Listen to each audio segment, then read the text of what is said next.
آپ کی جنگ کون لڑے گا؟ آپ کی جنگ کون لڑے گا؟ آپ کا فیصلہ کون کرے گا؟ آپ کو کون چھڑائے گا؟ آپ کو کون سرفراز کرے گا؟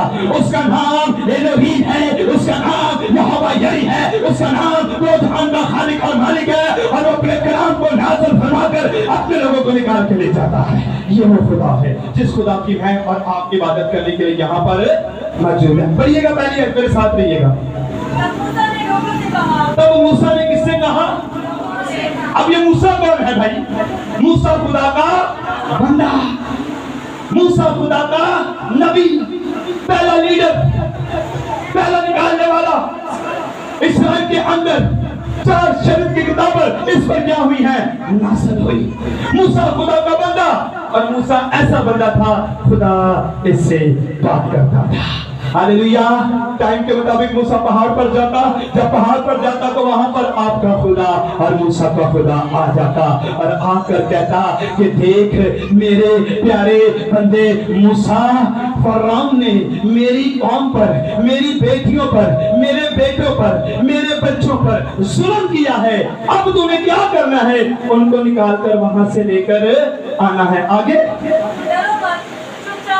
ہاں جی، پھر موسیٰ نے کہا کہ ڈرو ڈرو، چپ چاپ کھڑے ہو کر خدا کی نجات کے، خدا کی نجات کے ڈرو ڈرو۔ آپ بھی کہیں ڈرو، سارے کہیں ڈرو۔ آپ میں سے اگر کوئی ڈرتا ہے تو آج آپ کو میں کیا دینا چاہتا ہوں، آپ کو ڈرنے کی ضرورت نہیں ہے، آپ کو دلیر ہونی ہے، کیونکہ ایلیا اور موسیٰ کا خدا یہاں پر موجود ہے۔ وہ یکساں خدا یہاں پر برکت دینے کے لیے موجود ہے۔ خدا نے کہا موسیٰ ان کو کیا ہے؟ یہ ڈر رہے ہیں، یہ خوف کے اندر ہیں۔ آج میں آپ کو بتا دینا چاہتا ہوں، لوگ اپنے گھروں کے اندر خوف کے اندر بیٹھے ہوئے ہیں، لوگ اپنی جاب پر ہیں لیکن خوف ان کے اندر ہے۔ لوگ چاہتے ہیں کہ پتہ نہیں کیا ہو جائے گا، کیسے میری مشکل کا حل ہوگا، کیسے میں اس بیماری سے نکلوں گی، کیسے میں اس ٹینشن سے نکلوں گی۔ اس وقت خدا اسرائیل کی قوم کو کہتا ہے کہ ڈرو مت، چپ چاپ کھڑے رہو، خدا کی نجات کے کام دیکھو۔ اے آج کی کلیسیا، اے آج کا چرچ، اے آج کے ایماندار، اے آج کی خوائر، اے آج کی کلیسیا، تجھے ڈرنے کی ضرورت نہیں، کیونکہ تیرے لیے خدا کا بیٹا یسوع قربان ہو گیا۔ اس نے صلیب پر جان دے کر اپنی جان کو قربان کر تمہیں مول لے لیا، اس لیے ہمیں خوف کھانے کی ضرورت نہیں، اس لیے ہمیں ڈرنے کی ضرورت نہیں۔ ڈرو مت، چپ چاپ کھڑے رہو، خدا کی نجات کے کام دیکھو۔ خدا آپ کی زندگی کے اندر کام کرنا چاہتا ہے۔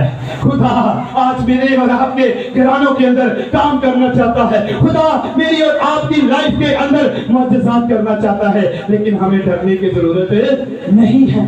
شیطان کا کام کیا ہے؟ ڈرانا۔ شیطان کا کام کیا ہے؟ گمراہ کرنا۔ شیطان یہی چاہتا ہے کہ آپ ڈرتے رہیں، آپ اپنی پلاننگ کرتے رہیں، اسے خوف کھانے دے پتہ نہیں میرے پیسے ہون میں کرائی نہیں، یہ نارمل جانا جتنا دقت بورڈ آمدی نہیں، جتنا دقت ڈاکٹر دستا نہیں، اندر ڈر رہتا ہے، لیکن ہمیں ڈرنے کی ضرورت نہیں، کیونکہ ہمارا خدا ہمارے ساتھ ہے۔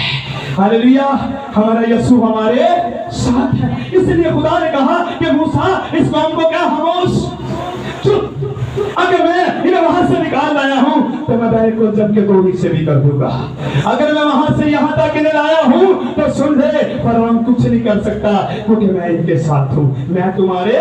اب پیچھے کون تھا؟ فرعون، اور آگے کیا تھا؟ آگے کیا تھا؟ جب بند بات سے بولیں، آگے کیا تھا؟ پیچھے پہنچے ہیں اور آگے، مطلب کہ پیچھے بھی موت اور سجے جانتے کھپے جانتے کوئی رستہ نہیں، یا تو پیچھے مڑ جاؤ یا تو آگے چلے جاؤ۔ ہم جب جا رہے ہوتے ہیں کسی سفر پر، پتہ لگتا ہے کہ راستہ بلاک ہو گیا، لاریہ ڈے یا کوئی پلان یا ٹرینیں شارٹ ہیں، ہم کدھر جا رہے ہوتے ہیں؟ آگے کی طرف۔ جیسے میں پتہ لگتا ہے تو ہم اپنے گھر میں کیا جاتے ہیں؟ واپس۔ یعنی کہ ہمارے پاس ایک امید ہوتی ہے کہ اگر اتنے نہیں پہنچے تو اپنے گھر پہ، لیکن اسرائیل کے پاس کوئی امید نہیں اور بچی، ان کے پاس اور آگے کچھ بھی نہیں ہے۔ سنیں، اگر آگے جاتے ہیں تو ڈوب کے کیا ہوں گے؟ مر جائیں گے۔ اگر آگے جاتے ہیں تو بڑے بڑے مگرمچھ ان کو کیا کریں گے؟ کھا جائیں گے. اگر آگے جاتے ہیں تو بڑی بڑی مچھلیوں کی وہ خوراک بن جائیں گے. لیکن اگر پیچھے جاتے ہیں تو فرعون قید کر کر پھر سے لے جائے گا, کچھ لوگوں کو مار دے گا اور کچھ لوگوں کو قید کر لے گا. اس وقت آپ کا خدا, اس وقت آپ کا یہوہ, اس وقت آپ کا یری دیکھ رہا تھا. اور پھر خدا نے کہا کہ موسیٰ اس قوم کو کہہ کہ ڈرے مت, خوف نہ کھا, ڈر مت, کیونکہ میں آپ اپنی اسی گھڑی ایک بڑا کام کروں گا اور وہ کام سمجھ سے باہر ہوگا. وہ کام نہ کبھی کسی نے کیا ہے اور نہ کبھی کر کوئی پائے گا. ہاللیلویہ. خدا نے کہا انہیں کہ چپ چاپ کھڑے رہو. خدا کی نجات کے وہ کھڑے ہو گئے, چلنے لگے. فرعون بھی چڑھائی کرتا رہا ہے اور فرعون خوش ہو رہا ہے, کہتا ہے بچے سی میرے تو بچ کے فون دیکھا کرنا, یا تو ڈب کے مرن گے تے اپنا آپ میرے تاکہ کھاطر تے گل سن لو. جنہ تے یہوہ دی نگاہ ہوئے, جنہ اتے یہوہ دا ہاتھ ہوئے, جنہ اتے خدا دی مہربانی ہوئے, جنہ نو خدا پیار کرتا ہے, ہن یہ رب دے بندے تے کبھی نہ مریے, کیونکہ مریا ہویا نو بھی رب اٹھان دی قدرت رکھتا ہے. اور کیا خدا نے ایسا کیا. خدا نے کہا موسیٰ میرے آگے فریاد مت کر. موسیٰ بھی دعا کرے گا. خدا نے کہا نو, میرے سے فریاد مت کر, میرے آگے دعا مت کر. میں نے تجھے اختیار دیا ہے. تیرے ہاتھ کے اندر کیا ہے؟ ایک لاٹھی. تیرے ہاتھ کے اندر کیا ہے؟ ایک لاٹھی. اس سے پہلے 6 لاکھ لوگ ڈرے ہوئے تھے, عورتیں ڈری ہوئی تھی, مرد ڈرے ہوئے تھے. موسیٰ لیڈر آگے کھڑا ہے. خدا نے کہا فریاد مت کر. خدا نے کہا تیرے ہاتھ میں ایک بڑی خوبصورت چیز ہے جو لاٹھی ہے. وہ لاٹھی میں نے تجھے اسی لیے دی ہے, اس لاٹھی کے اندر میں نے اپنے اختیار کو اور تیرے اندر اپنی پاور کو بڑھا ہے. اس لاٹھی کو پہلے گلزم کے اندر مار دے, کیونکہ پہلے گلزم کے کیا ہو جائیں گے؟ تو اسے یاد رکھیں, جب میرا اور آپ کا توکل خدا پر ہوگا, جب میرا اور آپ کا بھروسہ خدا پر ہوگا, جب میرا اور آپ کا یقین خدا پر ہوگا, تو یاد رکھیں ایک سمندر کیا, اس وقت تو یہ ایک سمندر تھا, پہلے گلزم تھی, لیکن میں ایمان سے بات کرتا ہوں اگر 7 سمندر بھی پہلے گلزم جیسے ہوتے تو موسیٰ لاٹھی مارتا تو 7 سمندر بھی رستے دیتے, کیونکہ ان سمندروں کو بنانے والا خود خدا کا حکم تھا, خود آپ کا یہوہ تھا, خود آپ کا یسوع تھا. جب وہ ہمارے ساتھ ہے تو ڈرنے کی ضرورت نہیں, جب وہ ہمارے ساتھ ہے تو خوف کھانے کی ضرورت نہیں, جب وہ آپ کے ساتھ ہے تو اپنے آپ کو ایمان میں مضبوط رکھیں.